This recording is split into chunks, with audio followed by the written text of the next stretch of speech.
Hey, greetings, everyone. Lieutenant Colonel Alan West, and welcome to the Steadfast and Loyal podcast. You gotta light them up before they burn it down. Better dig deep and put them in the ground. Blood on their hands, they're hellbound. Save us all. Ooh, they're gonna burn it down. Save us all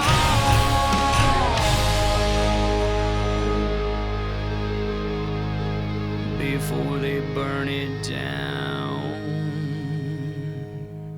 This episode of the Steadfast and Loyal podcast is brought to us by our dear friends at the United States Concealed Carry Association. The United States CCA helps responsible Americans like you prepare for what happens before, during, and after an active act of lawful self-defense. USCCA members get life-saving education, expert training, plus self-defense liability insurance. Plus, a USCCA membership is always risk-free with their 100% money-back bulletproof guarantee. Membership is truly an investment worth exploring. Click Learn More below right now to activate your U.S. Concealed Carry Association membership. Click Learn More right now. And also, one of the benefits of being a member, you get their monthly Concealed Carry magazine. And as a reminder, the United States Concealed Carry Association is not an insurance company. A policy has been issued to the USCCA by Universal Fire and Casualty Insurance Company. That policy provides the association and its members with self-defense liability insurance subject to its terms, conditions, limitations, and exclusions. Hey, ladies and gentlemen, welcome back to the Steadfast and Loyal podcast. And you know, one of the critical issues that we're facing right now is this whole mutilation issue of our children. And I did that monologue about it last week because this really does concern me, and that the left believes that our children are not allowed to be children, that they are indoctrinating our children, and they really are undermining the omniscience and the omnipotence of God by trying to say that God didn't get it right. We can get it right ourselves.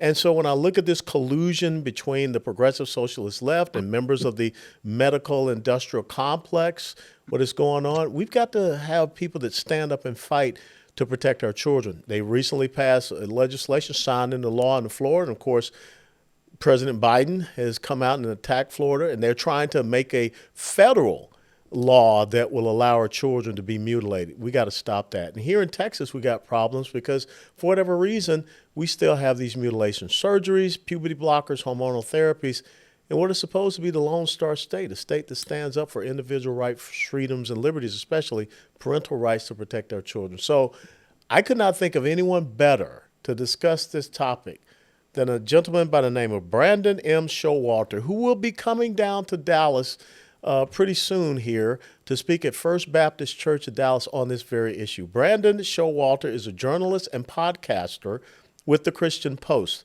who has reported extensively on topics of theological interest in the church, bioethics issues such as euthanasia, assisted suicide, artificial reproductive technology and surrogacy, and the developments of the gender identity movement and transgender ideology, which I call gender dysphoria. He was first inspired to pursue a career in writing and journalism while mopping floors and scrubbing toilets as a church custodian in April 2015. I got pretty good at mopping floors and scrubbing toilets as a cadet going through my basic training to become an officer. He earned a bachelor's degree in international studies and Spanish from Bridgewater College in Virginia in 2007. A Master's of Arts in Human Rights from the Catholic University of America in 2022, and is a fellow of the John Jay Institute for Faith, Society, and Law.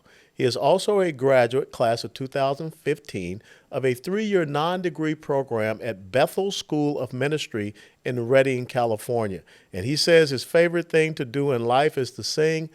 That's not one of my favorite things to do. I cannot do that very well.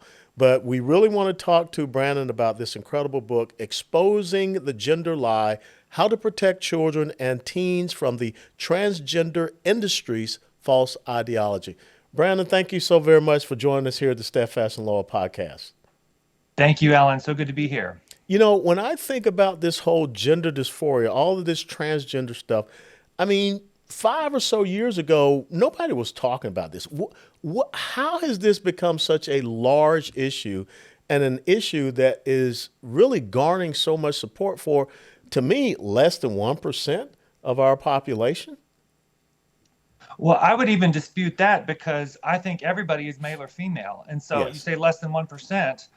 I don't respect the sort of nomenclature of anybody being ontologically trans or the opposite sex at all, because, nobody has ever been or ever will be born in the wrong body. But you're correct that very few people were talking about it even 5, 6 years ago. In fact, I fell down this rabbit hole soon after I got my start at the Christian Post in journalism in 2016. And previously, Alan, my grid for all of this was just a few oddballs at Mardi Gras in New Orleans, not like I ever went. But Yeah. I had no paradigm for any of this. But when I learned what they were doing to children in hospitals nationwide, giving them puberty blockers to halt their natural normal puberty, and then cross-sex hormones, and then body-altering surgeries, I was just never the same man again. And I knew that as a Christian and as a journalist, I had to highlight this and not participate in the deceitful language games of the media. To your question about why this has gotten so big, well, I'm going to give you a very journalistic answer, and that's I think you need to follow the money here. Yes. Because if you can get a child on a lifetime of experimental medicalization, you've got a customer for life. That's not tinfoil hat conspiracy. These puberty blockers and cross-sex hormones and body-altering surgeries are very expensive, highly complicated. Follow-up care for those surgeries, you're going to need so much. Matt Walsh and his crew exposed the Vanderbilt, where they even had on tape a doctor saying that they were going to have a lot of follow-ups, and thus it was a good moneymaker for the hospital. They actually said it. Yes. And so we have to think along those lines that we need to ask these questions. Well, who stands to benefit from medicalizing children in pursuit of a physiological impossibility? There's people who are making money. And then aside from the money, I do think that there is a spiritual element to this, of course, but we can't underestimate the ideological power and the grip that this has gotten on our institutions. That can't be overemphasized enough. Well, you're absolutely right, and that's why I referred to it as a medical industrial complex. And I brought up previously the whole thing about the Vanderbilt Medical Center, where they talked about it, that this was a lucrative business. And even here in Texas, we've seen an increase of about 17 to 20 of these clinics that are going to be performing these type of surgeries. And you follow the money, you're right. And we can see why we have not had a lot done in Texas to combat this issue, because they have PACs. They're writing, political contribution checks and things of this nature, which to me is appalling that you have politicians more so concerned about lining their pockets than protecting our children. And on top of that, you're right. You can change the external all you want. It's not changing your chromosomes. It's not changing your DNA or anything like that. But the concern that I have, being, a retired military officer of 22 years, when you have the Secretary of Defense writing a memo to the force saying that females, real females, have to now get used to biological males being in their shower facilities or whatever, I mean, are we supposed to believe that the American taxpayer is supposed to pay for these services for people in the military? This is absurd. It's top-down social engineering at every single level, in the military, in the school system, in medical care, in medical facilities. Everywhere you go, you can't get away from this. I mean, to the point where documents that you fill out, just to fill out, they give you male, female, and other, or some other nonsensical, quote unquote, gender identity. Gender identity is a fictitious category that has been invented by ideologues, comes out of the social psychology, sort of the pseudoscience academic world, that has been foisted upon society. And with brutal force and with brutal speed, this has taken off everywhere. And yes, taxpayers are funding this. You mentioned in the military, where this is being underwritten for service members, or in the policies about showers and separate sex facilities, which we thought were just a normal, decent thing. But in addition to the military, the NIH has been funding experiments on children. The NIH has been doing this kind of thing, medicalization. I've seen FOIA'd documents where gender clinics that have received grants from the NIH have lowered the age for children to receive not just blockers, but cross-sex hormone. In the cross-sex hormone cohort inclusion criteria for these studies, children as young as 8 being allowed. The NIH is signing off to get cross-sex hormones. The medical, atrocities that are happening across this country are just simply breathtaking. And I used to hesitate saying this, but I've gotten more comfortable with it because it's just true. I have Jewish friends and readers who read my reporting at the Christian Post, and they send me messages that that send shivers down my spine, Al, and they say that this feels eerily familiar. Yes, this Joseph is Mengele. Yeah. Jewish Americans, a lot of them are, are very alarmed by this. Black people also know what it's like to be experimented on. They don't take too kindly to be told that, oh yeah, you need hormones to correct your body when there's nothing wrong with it. No, absolutely not. And so I think that the medical issues are probably what's going to turn the tide on this. But the question remains is how many have to be harmed in the meantime before there's a reckoning? How do we get the church to stand up against this? Because, again, you are undermining a basic fundamental premise of the Christian, Judeo-Christian faith heritage that God created male and female, man and woman, Adam and Eve. How do we get pastors to find the, intestinal fortitude to not go along to get along with this insidious crap? Well, that is $1 million question. I wish I knew the answer to it, because I'll tell you, that's probably been one of my biggest frustrations. There are some churches that are speaking out boldly, and they have the kind of zeal that the hour demands. I think it's also important to show compassion for those who are struggling. But this is just some pretty grave evil. I'm not going to mince words about it. You mentioned I went to Catholic University for graduate school. I am myself not a Catholic. I'm an evangelical, Anglican/Pentecostal, kind of a weird mutt, but very much a believer in the Lord Jesus Christ. But one of the things that a Catholic cardinal from Africa, Cardinal Robert Sarah, said is that gender ideology is a Luciferian creed that is he didn't mince words. Those Africans don't mess around with this, and our U.S. aid dollars are funding it over there. Even, believe it or not, it's just insane what's going on. I think what I hope will cause pastors to get some intestinal fortitude is when they hear from the victims of this ideology. When you hear from detransitioners, this emerging group of people who went down this pathway and are now sterile and their bodies have been disfigured, and the carnage that is emerging such that it can't be ignored. I mean, there's that famous line from Whittaker Chambers about "I heard screams" when he talked about the communists and living in a society, how he broke out of that cult. Well, I think maybe some pastors could gain some intestinal fortitude if they could hear the screams that I do. The parents who call me panicked out of their life, atheists, some of them, telling me they're going to try to pray because they don't want their daughters to get testosterone at Planned Parenthood. I mean, I'm not the same man I was, Alan. When you see these suffering parents, when you hear their cries of agony, it's absolutely excruciating. And if pastors can't care about that, I don't even know what they're even doing in the pulpit, because this is terrible. And the Lord Jesus Christ has some particularly strong words for those who lead children astray. And I have zero patience for any pastor who baptizes the sexual revolutionary ideology, gender ideology in particular, draping their altars with rainbow flags. You get Brandon Showalter very worked up when I see that kind of thing, because this stuff is the most grotesque abuse of children I think I've ever seen. There isn't a millstone heavy enough as far as I'm concerned. So pastors, if you want some guts, consider the words of Jesus and what he said about protecting children. Yeah, Luke 17:2. It would be as if they were better off to have a millstone put about their necks and cast into the ocean than to cause one of these little ones to stumble. So pastors, you hear this. I mean, you better straighten up and fly right, as the drill sergeants used to tell us. Now let's try to go back. Where did this come from? I mean, where was this seed first planted? Was it in academia? Was it in the medical industry arena? Or the political? Where did this whole thing of gender dysphoria first pop up? And now it is really just dominating the news atmosphere, society.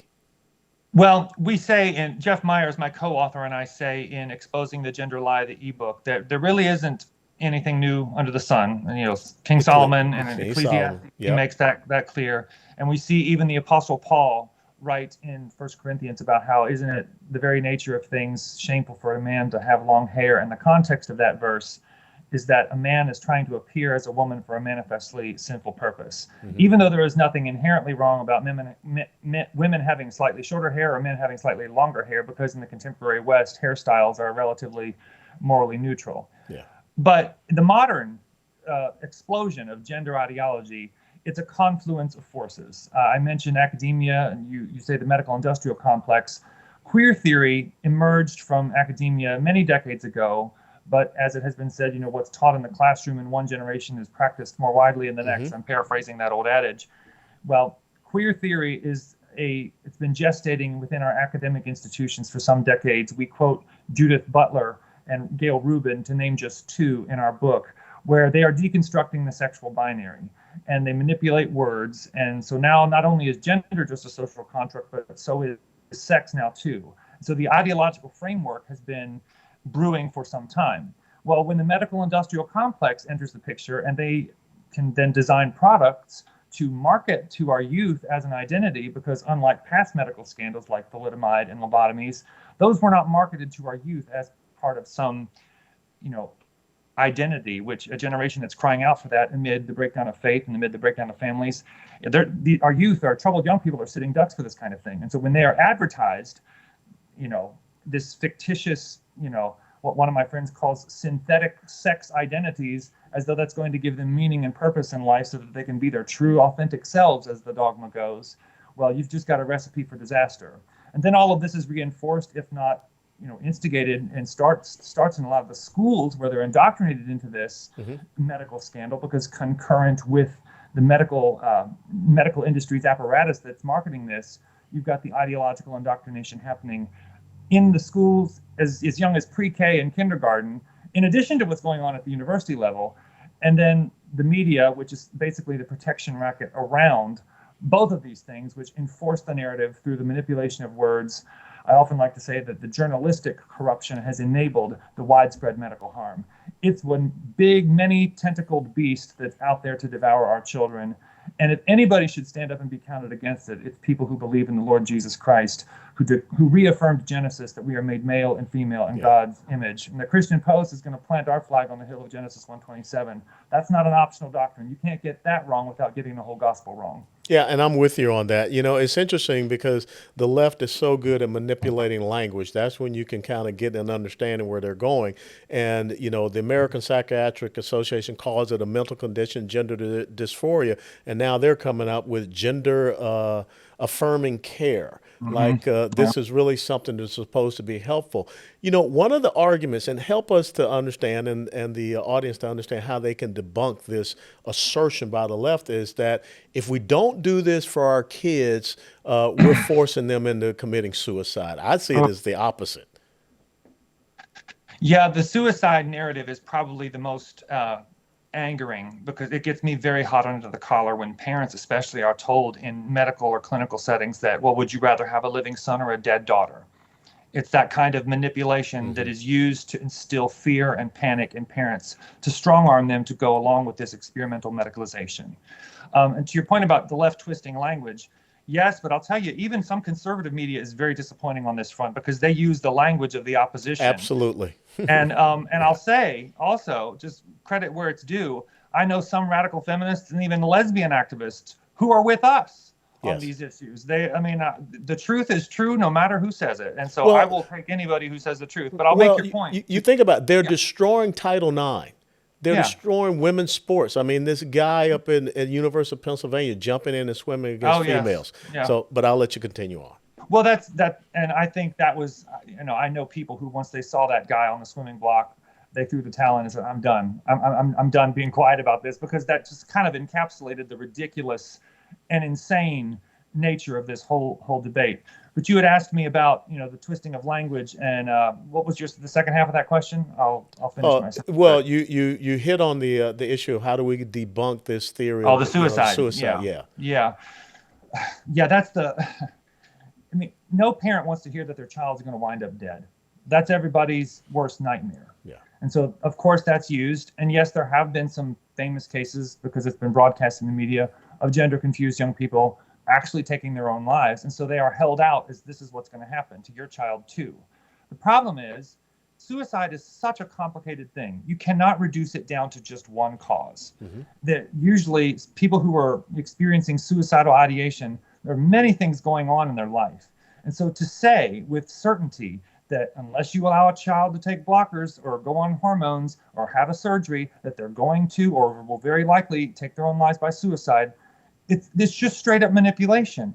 And in fact, the study that is often cited, and I'll cite it here, is by Cecilia Dejny out of Sweden, where they actually, because they have centralized numbers because of their medical system over there, measured from I think 3 decades. They followed all the post-operative, what were then called transsexual persons years ago, and found that group of people, even after undergoing all of this medical treatment, put that in air quotes, had a 19 times higher hazard rate of completed suicide when measured against population matched control groups. And so the propaganda that comes from the alphabet soup propaganda groups about your teens are going to commit suicide unless you allow them to medicalize like this, it's just manipulation. And yes, I think that it just stands to reason that if you irreversibly alter your body and you wind up sterile, because that's what the combination of blockers and hormones cause, and then you disfigure your body. You want to talk about regret and suicidal ideation? A lot of it sets in after, and I have interviewed detransitioners who have said as much, that they are filled with regret. They thought this was going to be the fix to their problems, and they realized they were sold a bill of goods. A lot of these people who are being led down this pathway have very complicated mental health profiles. They need help. They need counseling. They're dealing with depression and social anxiety and a variety of other things. A lot of them are on the autism spectrum. Some of them are just same-sex attracted. It's a myriad of issues. And so this idea that somehow by changing your body irreversibly in pursuit of a physical impossibility is going to make all of your problems go away, it's like snake oil. Yeah. No, this is not. And moreover, it's just not medically ethical. Since when did it become medically ethical to sterilize someone in pursuit of a lie? Sterilizing, why that doesn't trigger more people in light of some of our own history in this country of black men with Tuskegee and all the experiments that have been done in past years where people wound up sterile. I mean, it's one thing if you have cancer and you go on chemo and that's an unfortunate side effect, but at least there you're going after a physical disease. When you're sterilizing people who are suffering psychologically, I'm sorry, no. And since when did you cut off physically healthy organs? Why do you, surgery, that should be thought of as the very last thing to do in a medical context. If you've got breast cancer, okay, you might have to have a mastectomy. But they usually try to get rid of it in other ways so that you don't lose an organ. We're talking about removing physically healthy organs from girls as young as 13 in this country. I have seen that documented. These are atrocities going on. There are medical crimes. And I can't tell you how much it just causes me such anguish and agony to see the carnage of this in my social media feeds. Because not only is the medical harm so visible, but these young people have been indoctrinated to believe that the medical harm is actually health.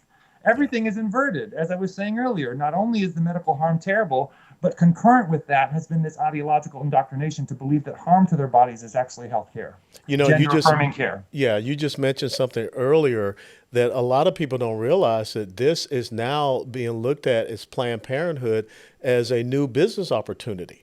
Not just murdering unborn babies in the womb all the way up to birth, but now they're looking at this whole, transitioning of individuals and again, the mutilation, the puberty blockers, the hormonal therapies. And the interesting thing is that when you really study and you read and understand Margaret Sanger and her warped mind, she gave birth to someone by the name of Joseph Mengele. And he did a lot of these weird experiments, like you said, on Jewish kids and things of this nature. This is pure evil. So as we wrap up this interview, what are the 1 to 2 things? What are the calls to action that you can give to the audience here at the Steadfast in Law podcast? Another $1 million question, because I think there are a number of things that people can do. And yes, the Planned Parenthood point is correct. That this is I learned very recently. Actually, this started a lot earlier than I thought when I learned that they were in on this gender hormones income stream for their business, and it is a business. But I think the best advice I can give for what people can do if they care about this, and if you think that this isn't going to affect your family, that's what every mom and dad says to me when they call me. They never thought like anything like this. So you need to realize that this could come for your own kids. And so take every measure that you think you need to do. Sever all of the influence that for transgender ideologues. Get your kids off tech, social media. It's poison. I would be extremely watchful at their media intake. But if you're a Christian parent and you're listening to me, I think the first thing that you need to do is get on your knees and ask the Holy Spirit what your part to play is in this. And whatever he tells you to do, just do that. I can't give you any better advice than that. But the other thing that I think is very important is that when we think about having compassion for people, both people who are struggling with these psychological ailments and for families who are dealing with this, the word compassion means suffering with, to suffer with, compassion. And I think if you want to get a taste of the anguish of what parents and other people are dealing with, we need to familiarize ourselves with their pain. And on that note, I will very much recommend a documentary that I was a part of that came out before Christmas called Dead Name. It's 2 words. It can be seen at deadnamedocumentary.com. It profiles 3 families that have been shattered by this. The media, the corporate press likes to present this beautiful face of families of quote unquote transgender children. Well, this movie was not, and the producer was not a religious person, profiles 3 families that will tell you, as Paul Harvey might say, the rest of the story. We need to familiarize ourselves with those who have been through the meat grinder of this experimental medicalization and realize the gravity of the situation that we are dealing with. I think, and I've often said, that when this spell of gender ideology breaks off of our society, Alan, people like you and me are going to be among the few that are not shocked by the vast scope of how many people have been harmed, and irreversibly so. God have mercy on our nation for what we have done to our children. Absolutely. I mean, this is the modern day acolytes of the Baal god Moloch, once again sacrificing our children. So Brandon Showalter, the author, along with Jeff Myers, the author of Exposing the Gender Lie, How to Protect Children and Teens from the Transgender Industry's False Ideology. Where can people follow you out there on social media and other platforms? They can follow me on Twitter at Brandon M. Show. ChristianPost.com is where we will find all of our print reporting. You can check out our podcast called Generation Indoctrination Inside the Transgender Battle, which is wherever you get your podcasts, generationindoctrination.com or on Spotify. And if you're interested in the ebook that I co-authored with Jeff Myers, go to christianpost.com/ebook/gender-lie. And it's downloadable for free.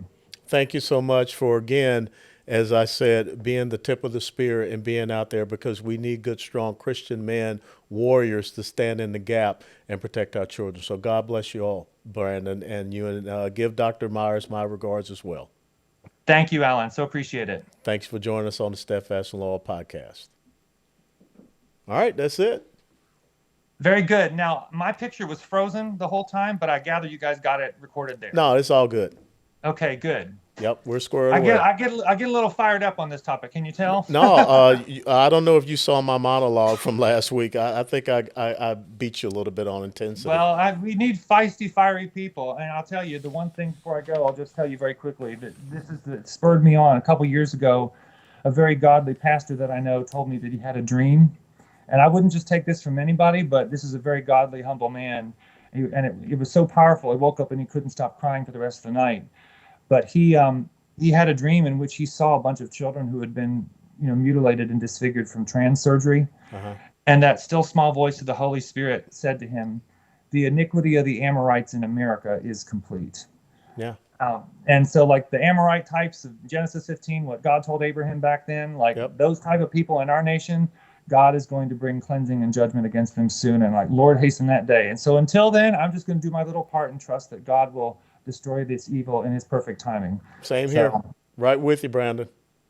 Thank you. Appreciate it. God bless. Safe travels coming down here to Dallas. Bye-bye. Thank you. Thank you so much. Bye-bye.